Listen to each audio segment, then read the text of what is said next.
My name is Pipa. I'm an emergency worker in the aid sector. And I'm going to be talking a little bit about how to be a humanitarian, mostly in emergency settings. Okay, just very, very quickly, just to set things straight here, I don't want to give a lecture on humanitarian principles or anything like that, but I think it's important that people understand a little bit of where are we standing when we do things and how we do things. So the first one, of course, is humanity. So for us to actually have the duty to help someone. So this is the very first principle. So there is a person in need, and we with humanity, and that's the first principle of aid sector in general. Then, of course, very obviously, like we try to do everything in our lives with impartiality, regardless of the backgrounds, the race, the religion. No, despite the background of everybody, we should provide impartial aid. Then, in my opinion, the most important one, neutrality. We don't get involved in A or B conflict. We don't care where people are coming from. We don't care who's wrong and who's right. We care of humanity and who is in actual need. Early recovery is when you are reaching the end of the emergency response, the situation is getting stable, people are getting back on their feet, and you start early recovery process, you activate this cluster and you start moving on. Then, all of these to move on to my cluster, which is camp coordination and camp management, which is the cluster that provides information to all of the others. So all of the others are very specific in what they do.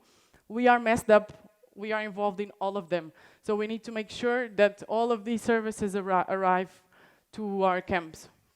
A little bit about CCM and camp management, which is what I actually do.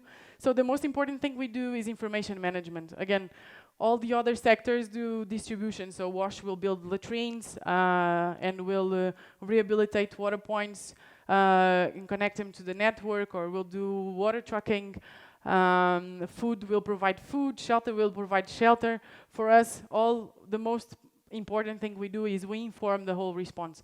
So we do data collection and we provide information regarding all the sites we are managing to the different service providers. Because imagine that you are a WASH partner and you have capacity to build 50 latrines. The first thing you would do is you come to CCM and say, hey guys, which site needs more latrines, or where are the gaps for latrines, and where do we need to put them? Because we cannot all be working with the same things. With the information we get from information management, we do the coordination through coordination meetings. It can be multilateral, it can be bilateral, we can be cluster meetings, but basically we are the focal point between the authorities, the humanitarian partners, and the community. So if the community has a problem, they come to us. If the humanitarian partners have a problem, they come to us. If the authorities have a problem, they come to us. So we are usually, when we say we are the camp managers, it's not a thing of power, because like it's not like we have a mandate and we have anybody telling us that we can manage everybody and everybody needs to do what we need to do. But it's indeed our job to have the information and to have the full overview of what's going on in the camps that we have the mandate to manage. Last but not least, we do this through community engagement as well. So again, when I said when the community has a problem, they come to us, it's because a very initial part. So if we imagine that now I have 20 new camps to manage, the very first thing I'm going to do is to sit down with the guys, do a focus group discussion, say, hey guys, what are your problems? What are your challenges? Like, of course, they will always say, we need food, we need water, we need shelter. But it's to listen to them, to understand what's their relationship with the landowner, if the kids go to school, what are the problems, because like it can seem the same context and like very big needs, but like maybe the biggest need after all is not food, is like shelter, because it might seem like a nice site like the one I showed, but then you have 5 families in each of the shelters living and they barely have space. So you really need to deep dive into the site's problems, and you do that with the community, and for us everything starts and finishes with the community. So now the part that you all want to know, this is probably the question I get the most. How do you how does life happens in these countries, and how do you move around, and how is it that, like, how do you live in Yemen, how do you live in Somalia? First of all, we live in compounds. We cannot leave the house. So we live in big buildings, and we cannot leave. We have a gym, we have a common area, and that's it, and we hang out. Do you remember in the beginning when I said in the humanitarian principles that we are neutral and we cannot touch guns, etc.? Somalia is the first country that I've heard of, and definitely that I've been in, that we cannot move around without armed escorts. So it's still private companies, so it's not the military, but we cannot go out of the compound without armed escort. What we have to do is to trust the safety and security team. We have to trust the humanitarian response as a whole for granting access and for lowering the chances. There's no easy days at all, so I never travel. I work less than 10 hours days, and that's like in a good day. We start early, we finish late. We can have like a all perfect to-do list for that day, and then something happens, like Beledweyne flooded, and suddenly the next weeks are absolutely crazy. So it's a very tough job. It's very tough most of the time. That's also why we have vacation every 6 weeks. I guess most of you will say, we also work a lot. It's just the environment of like being in a compound, working a lot.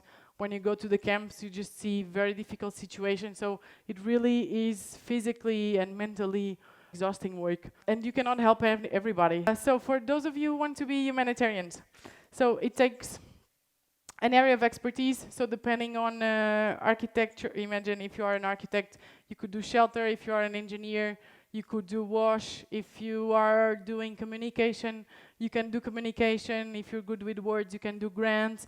So there's usually the same way we have the programs for WASH, shelter, but we also have the support departments like any other company or organization. You have to be happy in the compound life.